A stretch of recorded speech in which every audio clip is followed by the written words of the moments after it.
Alors, rebonjour pour cette conférence de presse qui marque le début des préparatifs pour la vaccination euh, pour les usagers, les résidents et les travailleurs qui sont au CIS de la Gaspésie. Et pour vous parler de la vaccination comme telle, qui s'amorcera sous peu, il y a deux personnes qui vont vous répondre aujourd'hui. Il s'agit du docteur Yves Bonnier-Vigé, qui est directeur régional de la santé publique Gaspésie-Île-de-la-Madeleine, ainsi que de Mme Joanne Méthode, directrice générale adjointe et également directrice des soins infirmiers au CIS de la Gaspésie. Alors, je laisserai la parole immédiatement au docteur Yves Bonnier-Vigé. Docteur Vigé. Oui, merci. Bonjour tout le monde. J'espère que vous allez bien. C'est une journée assez fébrile, en fait, aujourd'hui, parce qu'on reçoit nos premiers vaccins. Comme vous le savez, quand on a été pris avec cette pandémie, on avait à notre disposition que des règles relativement simples, mais comme on l'a vu, difficiles à appliquer pour pouvoir déjouer le virus. Quand on est pris avec un nouveau virus, tout ce qu'on pouvait faire, c'était rester à la maison quand on avait des symptômes, se laver les mains souvent, garder nos distances des autres personnes, puis porter un masque. Mais comme on l'a vu, ce jeu-là qu'on joue avec le virus pour essayer de le neutraliser, ben on y perd souvent. Donc, la vraie réponse sérieuse, c'est vraiment le vaccin. Le vaccin, essentiellement, c'est un outil qui nous permet d'éduquer notre système immunitaire pour qu'il reconnaisse rapidement le virus et qu'il l'élimine carrément dès qu'il est en contact avec notre système lui-même. Donc, d'avoir ce vaccin est vraiment le début de la fin de la bataille pour le virus et donc le début d'une libération de mesures qu'on est obligé de s'imposer collectivement et qui ne sont pas faciles à vivre. Alors, ce vaccin-là, qui nous est arrivé, c'est le vaccin de Pfizer. Tout le monde, je pense, en a entendu parler. Alors, chez nous, dans la région, il arrive et puis on devrait être en mesure de commencer la vaccination dès demain au CHSLD de New Carlisle. Alors, comme vous le savez aussi, j'imagine, les gens que l'on doit vacciner en premier, ce sont les résidentes et résidents de ce CHSLD et toutes les personnes qui travaillent auprès d'eux pour les soigner. Et on va aussi vacciner des personnes qui ont à peu près le même profil clinique, là, mais qui sont dans des ressources intermédiaires ou des ressources de type familial, ainsi que les personnes qui s'en occupent. On va aussi vacciner parmi les personnes qui s'occupent de ces gens-là, il y a évidemment les proches aidants. Alors, les proches aidants qui ont plus de 70 ans seront aussi vaccinés. Et finalement, après ça, on va aller chercher les travailleurs et travailleuses des CHSLD avoisinants pour compléter la vaccination. Parce qu'une des contraintes que nous avons avec ce vaccin-là, c'est qu'il nous arrive au CHSLD de New Carlisle, il ne peut plus bouger de là. Il faut que nous fassions toute la logistique de vaccination autour de la boîte de vaccins qui nous est arrivée, parce qu'elle arrive d'abord congelée à moins 70 degrés. Donc, elle est installée dans un congélateur adéquat là, qui est capable d'atteindre ces températures-là. Et une fois dégelé, le vaccin ne peut se conserver que 5 jours à un réfrigérateur. Et une fois que la fiole est ouverte et qu'on commence à utiliser le vaccin, on a un maximum de 6 heures pour l'utilisation. Donc, les contraintes logistiques sont très grandes. Et donc, les clientèles devront être vaccinées dans un ordre assez bien établi. Et on doit s'assurer, évidemment, de ne pas perdre de précieuses doses. Donc, c'est pour ça qu'on ira chercher des gens de l'extérieur dans le réseau de la santé. Alors, c'est un début. On commence par ce CHSLD, mais tous les CHSLD seront éventuellement touchés au fur et à mesure que les vaccins seront disponibles. Alors, si on veut vraiment arriver à lutter contre cette pandémie, je pense que la vaccination va être notre outil. Puis, on espère recevoir le maximum de vaccins le plus rapidement possible. Ceci dit, il va falloir quand même être patient parce que les vaccins vont nous arriver peu à peu et probablement qu'il faut s'attendre à une vaccination, un programme de vaccination qui va s'étendre jusqu'à la fin de l'été prochain. Alors, c'était mon introduction. Je cède la place probablement à Joanne qui va pouvoir vous donner d'autres détails. Effectivement, Madame Joanne Méthode, c'est à vous de prendre la parole. Bon, bonjour à tous. Merci beaucoup, Dr. Bonnier-Vigé. Écoutez bien, dans le fond, comme Dr. Bonnier-Vigé l'a ramené, c'était un moment de grande fébrilité. On est content parce qu'on s'attendait à une arrivée de vaccin demain. Puis c'est pour ça qu'au niveau du communiqué, il y a une petite variante. Finalement, le vaccin nous arrive aujourd'hui, fait que on va quand même devancer à demain notre campagne de vaccination avec l'information que Dr. Bonnier-Vigé vous a donnée, contrairement au communiqué qui devait être le 24. Fait que c'est vraiment demain qu'on commence tranquillement parce qu'on a une bonne nouvelle, le vaccin est arrivé plus tôt. Fait que c'est extraordinaire, on est très content. Vous savez, pour le choix du lieu où aura lieu la première vaccination, ça n'a pas été facile parce que vous savez très bien que la Gaspésie, c'est un grand territoire. Donc, le choix n'a pas été facile pour l'établissement de déterminer un lieu pour la première vaccination. Fait que le choix s'est arrêté pour nous vraiment au CHSLD de New Carlisle. Pourquoi? Bien parce que l'emplacement était quand même centralisé en Gaspésie, plus précisément pour sa proximité aussi avec d'autres CHSLD avoisinants. Ça fait que ce qui nous permettait de rejoindre dans la présente campagne le plus grand nombre de travailleurs. Fait qu'au risque de me répéter peut-être là, à ce que Dr. Bonnier-Vigé a ramené, fait que je trouve important quand même de rappeler vraiment les catégories priorisées dans la présente campagne de vaccination. Ce sont les catégories 1 et 2. On comprend qu'il y a 12 catégories de personnes à vacciner. La première catégorie, comme bien mentionné par Dr. Bonnier-Vigé, c'est vraiment tous les résidents en CHSLD présentement pour New Carlisle, parce que c'est notre site de vaccination actuel, puis incluant le personnel qui travaille. Aussi, dans le fond, les proches aidants qui viennent donner des soins, mais en même temps, c'est avec les directives du ministère, avec des critères très précis. Par exemple, les proches aidants doivent être âgés de 70 ans et plus. Il faut que ces personnes-là aient une présence de plus de 3 jours par semaine avec leurs proches. Puis aussi, c'est une seule personne par résident par CHSLD. Vous voyez quand même que les critères sont quand même assez précis. Fait que on doit respecter ces critères-là, puis c'est avec ça qu'on va se gouverner. Puis effectivement, au niveau des autres clientèles, au niveau des clientèles vulnérables, entre autres pour les ressources intermédiaires et les ressources de type familial, entre autres de la MRC Bonaventure, peuvent être vaccinés en même temps si leur vulnérabilité puis leur niveau de soins sont semblables à ceux des CHSLD. Fait que c'est vraiment notre première catégorie, puis comme Dr. Bonnier-Vigé l'a bien mentionné. L'autre catégorie ensuite, c'est vraiment tout le personnel des CHSLD avoisinants. Puis s'il reste des vaccins, c'est bien évidemment là, selon les directives du ministère, entre autres d'autres personnels par exemple qui vont travailler dans des zones COVID ou des soins critiques comme les urgences et les soins intensifs, parce que ce qu'il faut faire, c'est qu'il faut vraiment que toutes nos doses de vaccins soient données, fait que c'est très important. On comprend que le scénario des CHSLD, puis des ressources intermédiaires, puis des RTF, c'est vraiment un scénario qui est en continuité vraiment avec l'approche préconisée pour protéger nos aînés en CHSLD, puis aussi nos résidents les plus vulnérables en ressources intermédiaires et en ressources de type familial. Ce qui est important de vous mentionner, on est quand même dans une campagne particulière. Vous savez, la vaccination à la COVID se déroule présentement dans un lieu où habituellement on ne fait pas de vaccination à plus grand volume. Donc, il est important pour nous, afin d'assurer vraiment la sécurité des lieux en matière de prévention et contrôle des infections, nous avons établi 2 trajectoires distinctes, dont une trajectoire est pour la vaccination de nos résidents et des employés qui travaillent auprès des résidents du CHSLD de New Carlisle, et une autre trajectoire qui est pour les autres personnes qui travaillent, qui vont se déplacer d'installation pour obtenir le vaccin. Fait que c'était vraiment important pour nous de travailler vraiment sur 2 trajectoires différentes. Puis pour vous dire que depuis plusieurs semaines, Vraiment, on a un comité qui est en place. Les équipes s'activent vraiment depuis 2 semaines à s'assurer de la mise en place de cette trajectoire, puis de mettre en place tous les processus pour les procédures pour vraiment que ça respecte les meilleures pratiques en prévention et contrôle des infections, considérant le caractère exceptionnel du type de vaccination que nous faisons actuellement.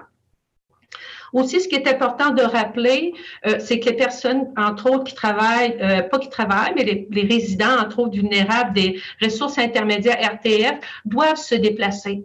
Parce que les restrictions présentement au déplacement du vaccin, il faut vraiment que ça se passe sur les lieux. Fait qu'on n'a pas de possibilité présentement de déplacer le vaccin. Fait que c'est là pourquoi, dans le fond, ce que les gens doivent se déplacer sur le site de vaccination. Fait que je crois avoir donné l'ensemble des informations. Si vous avez des questions, ça me fait plaisir d'y répondre. Alors, pour tous les représentants de la presse qui sont présents aujourd'hui, je vous demanderai, en posant vos questions, de vous d'identifier le média pour lequel vous travaillez. Et autant que possible, au début de la conférence de presse, pas plus de 2 questions par personne. Par la suite, nous verrons en fonction du temps qui nous est accordé. Alors, qui veut se lancer en premier? Est-ce que vous m'entendez? Très bien, merci, oui. Vous m'entendez? Oui. OK, bon, c'est Michel Morin de Radio CHNC. C'est la première fois que mon micro fonctionne, alors vous voyez mon étonnement. Écoutez, en fait, je voulais savoir, il y a combien de doses là, qui devraient commencer à être administrées demain en vue de ce que vous voulez faire? Vous en avez reçu combien, finalement? Madame Méthode, peut-être ou Yves? Dr. Bonnier-Fugere, voulez-vous y aller? Oui. Ben, le vaccin Pfizer nous est livré en plateau de 975 doses pour lesquelles il faut qu'on en garde la moitié pour la 2e dose. Vous savez que ce vaccin-là se donne en 2 temps. Donc, une première inoculation, disons, au jour 0, puis l'autre inoculation au jour 21 à 28. Donc, 3 semaines plus tard. Donc, on doit séparer donc nos doses en 2. Ça veut dire qu'on pourra vacciner 485 personnes, en fait, cette fois-ci avec ce qu'on a reçu. Est-ce qu'on a déjà prévu l'arrivée d'un second envoi là, de doses de Pfizer? Là? Est-ce que c'est déjà prévu au cours des prochaines semaines ou là, c'est pas vous qui maîtrisez le dossier finalement? Non, effectivement, c'est prévu, mais avec une grande dose d'incertitude. Alors, on s'attend à ce que probablement début janvier, on reçoive d'autres plateaux. Mais la quantité qu'on recevra est tout à fait imprécise. Elle dépend beaucoup des livraisons de Pfizer au Canada qui sont toujours difficiles à prévoir selon ce que le ministère nous dit. Alors, c'est avec ça qu'on travaille. On s'organise pour être prêt quand les vaccins arrivent. Comme on a vu, on était prêt pour jeudi, mais là, si ça arrive aujourd'hui, on se gage pour demain. Puis, ça veut dire que ça va être toujours un petit peu comme ça, malheureusement. Merci. Je pense que je vais y aller. Dominique Lelièvre, Journal de Québec. Premièrement, je veux juste confirmer, Dr. Bonnier-Fugere, je comprends donc que vous avez reçu un seul plateau de 975 doses aujourd'hui. C'est exact. OK. Et ce que je voulais préciser aussi, vous avez mentionné que votre intention avec ces premières doses, c'est de vacciner, oui, les gens qui habitent au CHSLD de New Carlisle, mais aussi des usagers vulnérables de ressources intermédiaires et de ressources de type familial. Et je voulais vous demander comment vous allez faire ça, parce qu'on a vu dans d'autres régions qu'il n'était pas question de déplacer des usagers vulnérables d'un établissement à l'autre. Alors, comment allez-vous faire ça? Puis aussi, ces ressources-là, est-ce qu'ils sont situées à proximité du CHSLD New Carlisle ou ils sont assez éloignés aussi? Oui, bien, pour ce bout de question-là, je laisserai plutôt Joanne, là, qui s'occupe des aspects cliniques, à vous répondre. Parfait. Merci beaucoup, Dr. Bonnier-Vigé. En effet, là, comme vous le mentionnez, c'est un réel défi. Dans le fond, c'est que nous, effectivement, c'est à proximité. Ça va être à proximité de Nuclear, puis c'est pour les clientèles qui vont pouvoir se déplacer. Parce qu'effectivement, nous avons des clientèles vulnérables là, qui ont un niveau de soins avoisinant en CHSLD, mais il est possible que ces gens-là, pour différentes raisons, ne pourront pas se déplacer. Cependant, on sait très bien qu'on va continuer à avoir des vaccins. C'est bien sûr que cette clientèle-là, lors des déplacements, puis à partir du moment où on va pouvoir avoir l'autorisation de Pfizer de pouvoir distribuer dans différents endroits le vaccin, c'est bien sûr que ces personnes-là vont recevoir leur vaccin dans leur milieu. OK, mais juste pour confirmer, dès cette semaine, des usagers de ressources intermédiaires et de type familial qui sont en mesure de se déplacer, dès cette semaine, vous allez pouvoir en vacciner quelques-uns. Oui. Pour ceux qui vont pouvoir, qui vont vouloir. Ça marche. Merci. Oui. Bonjour. D'autres questions? Oui. De Radio-Canada.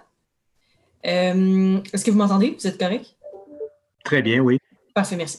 Alors, en fait, vous avez parlé, Dr. Bonnier-Vigé, du fait que les plateaux arrivaient et on l'avait à un seul endroit. Est-ce que ça veut dire que dans une éventuelle fois où on aurait un deuxième plateau, on pourrait l'envoyer, par exemple, dans un CHSLD à Gaspé ou en Haute-Gaspésie pour que les gens puissent se faire plus vacciner de ce côté-là?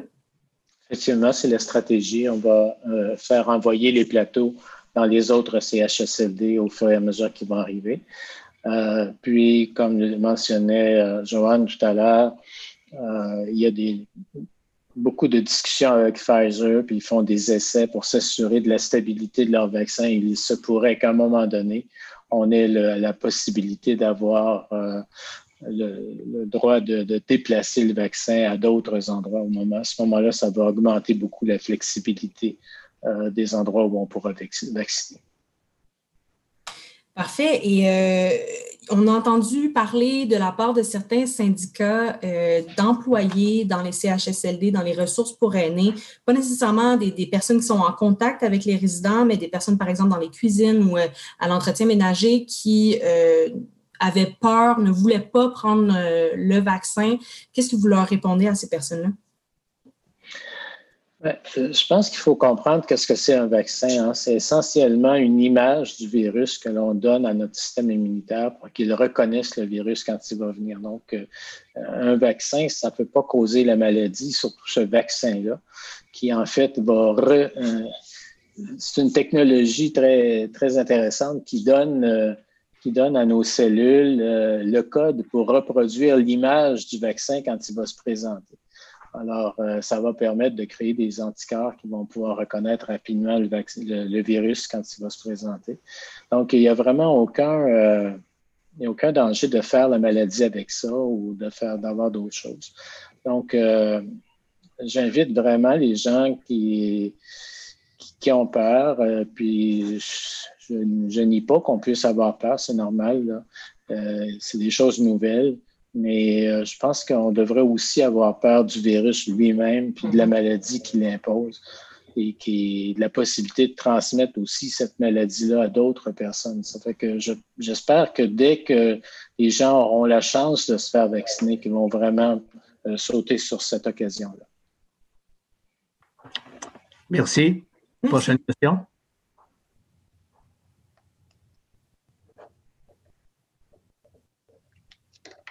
Moi, j'en ai une autre. Oui. J'aimerais, Dominique, du Journal de Québec, j'aimerais savoir, il y a combien de résidents et combien de travailleurs au CHSLD de New Carline à qui on va offrir le vaccin? Je pourrais y aller. Fait que dans le fond, pour le CHSLD de New Carline, présentement, c'est vraiment au niveau des employés, ce sera 108 sur 134 qui acceptent, donc un pourcentage quand même de 80%. Puis au niveau des résidents, c'est presque la totalité, c'est 97%.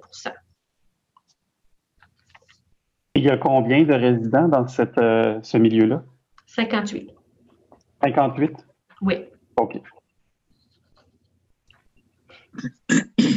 Si vous me permettez, j'aurais peut-être une question. Dominique Fortier, l'Avantage Gaspésien.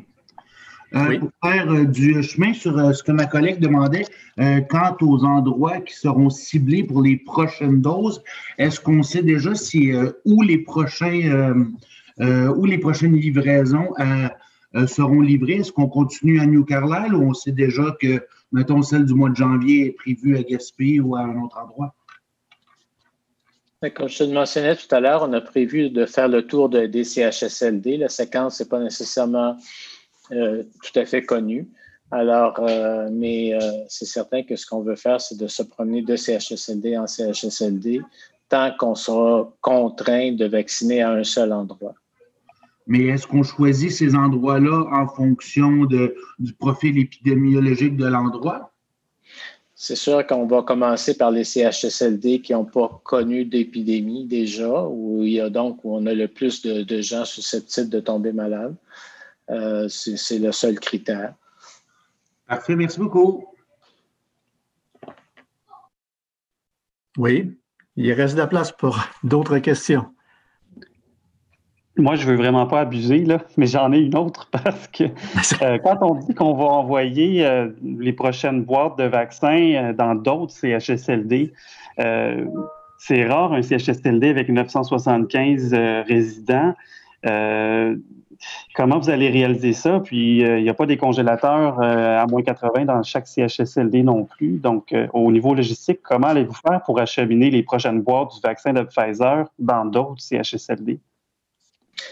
Nous avons les congélateurs nécessaires.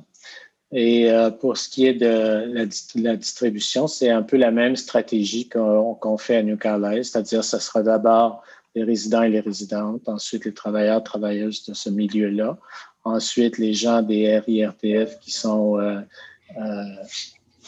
admissibles, donc à peu près les mêmes conditions. La même chose pour ce que Joanne a expliqué pour les critères d'admissibilité des proches aidants.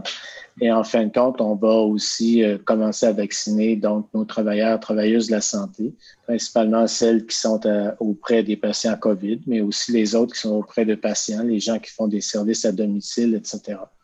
Donc, à chaque fois, on commence toujours par la priorité qui sont les personnes qui sont les plus à risque de faire des complications. Donc, effectivement, nos personnes âgées qui vivent déjà dans des résidences là, comme les CHSLD. Mais on épuise, je dirais, la réserve de doses en vaccinant les travailleurs et travailleuses de la santé autour, finalement. Puis peut-être justement pour enchérir ce que Dr. Bonnier-Vigé ramène, c'est important de se ramener vraiment comme nous, on a à travailler vraiment avec les catégories. Puis on a 12 catégories de ces orientations du ministère. Fait qu'à partir du moment qu'on a fait la première catégorie, soit les clientèles que Dr. Bonnier-Vigé vous a ramenées au niveau des CHSLD, puis des RIRTF, qui est une clientèle lourde comme les CHSLD, puis les proches aidants avec les critères qu'on a nommés, c'est vraiment les travailleurs de la santé. Puis comme Dr. Bonnier-Vigé l'a ramené, c'est vraiment comme ceux qui vont être vraiment, ce qui s'est arrivé, c'est entre autres ceux qui travaillent dans les zones COVID, puis ceux qui sont dans les soins critiques, les urgences, puis les soins intensifs ou qui sont à risque d'avoir de la clientèle vraiment qui peut être à risque d'avoir la COVID. Là. Mais c'est vraiment tous les travailleurs du réseau de la santé qui est la deuxième catégorie par différents niveaux, là, comme Dr. Bonnier-Vigé le ramène. OK, merci. Et moi aussi, je poserais une troisième question. Oui. En fait, j'ai un peu manqué l'information, peut-être que je ne l'ai pas vu passer, mais disons que je suis une proche aidante à New Carlisle et que dans les prochains jours, je veux me faire vacciner pour la personne dont je prends soin. Comment est-ce que je fais? C'est quoi les démarches à faire pour avoir accès au vaccin, pour se faire vacciner? Je peux vous dire que déjà, là, les équipes travaillent puis ont l'information, ils connaissent précisément les personnes. Les personnes vont être appelées, contactées pour leur offrir le vaccin. Ça répond à votre question, Mme Dubreuil? Oui, merci beaucoup. Gilles Gagné, vous m'entendez? Très bien, merci, oui. Docteur Bonnier-Vigé, vous mentionniez tantôt que vous étiez équipé pour recevoir les vaccins, la deuxième vague. J'aimerais juste savoir comment c'est organisé. Pfizer fournit le transport présentement, puis les doses posées dans une unité mobile ou comment physiquement c'est arrangé? Et où avez-vous des congélateurs aussi? Bon, on a actuellement des congélateurs dans tous les CHSLD. Pfizer envoie les vaccins dans des plateaux, là, dans une espèce de glacière qui contient de la glace sèche, donc qui est maintenue à moins 70 degrés centigrades. Et elle monitore ses envois avec un GPS. Donc, elle a à la fois l'information sur la température dans la boîte et l'information sur où se trouve la boîte en question. Alors, si jamais il y a, par exemple, un bris de la chaîne de froid pour une raison ou pour une autre, ils sont en mesure de l'identifier. Quand la boîte arrive à destination, le GPS est désactivé, il y a une communication qui se fait avec Pfizer. Donc, ils savent où est arrivée la boîte et qui est en possession des vaccins. Parce que il y a tout un mécanisme de sécurité là, qui entoure ces vaccins-là pour éviter des vols ou des pertes. Très bien. Puis en complémentaire, tantôt, quand vous avez dit on aura, à un moment donné, Pfizer nous autorisera à déplacer les vaccins, c'est-à-dire que c'est à partir d'un CHSLD, ils vous autoriseront à les déplacer vers une résidence où il n'y a pas le congélateur, mais étant donné les temps, quelques jours et quelques heures, à partir du moment où les fioles sont ouvertes, ils vous autoriseront à mesure que le processus va se roder, j'imagine, à agrandir votre terrain de jeu, si vous voulez? Exactement ça. C'est exactement ça. Ça pourrait être soit à partir du CHSLD, justement dans les jours qu'on a où on peut délocaliser le vaccin, ou encore ça pourra de fractionner les plateaux qu'on recevra on pourrait les garder dans la glace sèche. On peut les garder dans la glace sèche jusqu'à 30 jours. Donc, on pourrait éventuellement les garder puis les envoyer ailleurs. Mais pour l'instant, on ne peut pas du tout faire ça. Merci. Bienvenue. Oui, il vous reste encore du temps pour d'autres questions. Il y aurait peut-être une petite dernière, Michel Morin de CHNC. Oui, bien sûr. Évidemment, on commence à vacciner les gens. L'équipe actuellement là, qui est prête pour donner les vaccins est composée de combien? J'imagine que ce groupe-là va être appelé à augmenter au fil des arrivées de la marchandise, là, si on veut. Y aller. Dans le fond, présentement, vous voyez, c'est quand même des petits volumes de vaccins, là, comme Dr. Bonivigier vous l'a ramené, 975 doses séparées en deux avec 485 vaccins. Donc, c'est vraiment des petites quantités. Fait que, puis en même temps, on se sépare sur plusieurs jours. Comme Dr. Bonivigier vous l'a ramené, on commence à vacciner déjà demain. Jeudi, un autre moment de vaccination et la semaine prochaine, une autre journée de vaccination. Donc, l'équipe actuellement se compose de 6 infirmières. Puis aussi, on comprend que c'est plusieurs agentes administratives, des personnes vraiment dédiées, entre autres, à l'hygiène et salubrité, parce que on comprend que c'est un contexte particulier où ce que la prévention et le contrôle des infections est vraiment très importante. Donc, beaucoup de désinfection, du high touch entre les personnes, vraiment une grosse vigie à cet égard-là. Il va y avoir aussi de la sécurité. Il va y avoir vraiment beaucoup de gens qui vont graviter autour de ces vaccins-là, puis à l'extérieur, la sécurité, puis des escouades sanitaires.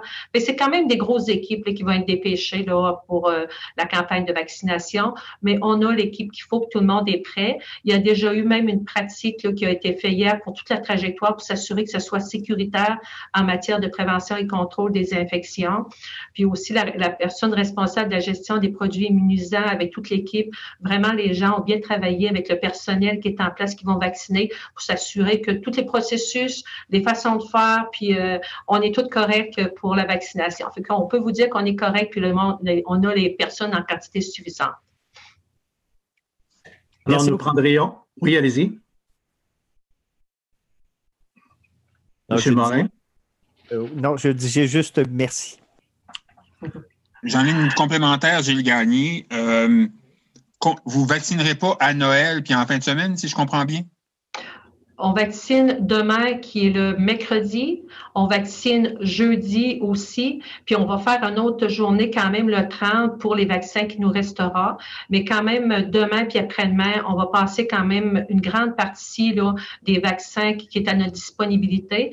Puis aussi pour vous dire que simultanément aux personnes qui travaillent de d'autres secteurs, entre autres du CHSLD, j'ai bien mentionné qu'il y a 2 trajectoires, dont 2 endroits de vaccination. Fait que de façon en alternance, entre autres, il va y avoir les résidents puis les personnes qui travaillent au CHSLD New Carlisle qui vont se faire vacciner en même temps que l'autre catégorie de personnes. Donc, on pense que cette semaine, la veille de Noël, on va avoir quand même passé beaucoup de vaccins, fait qu'on va finaliser le 30 pour les derniers vaccins qui vont nous rester.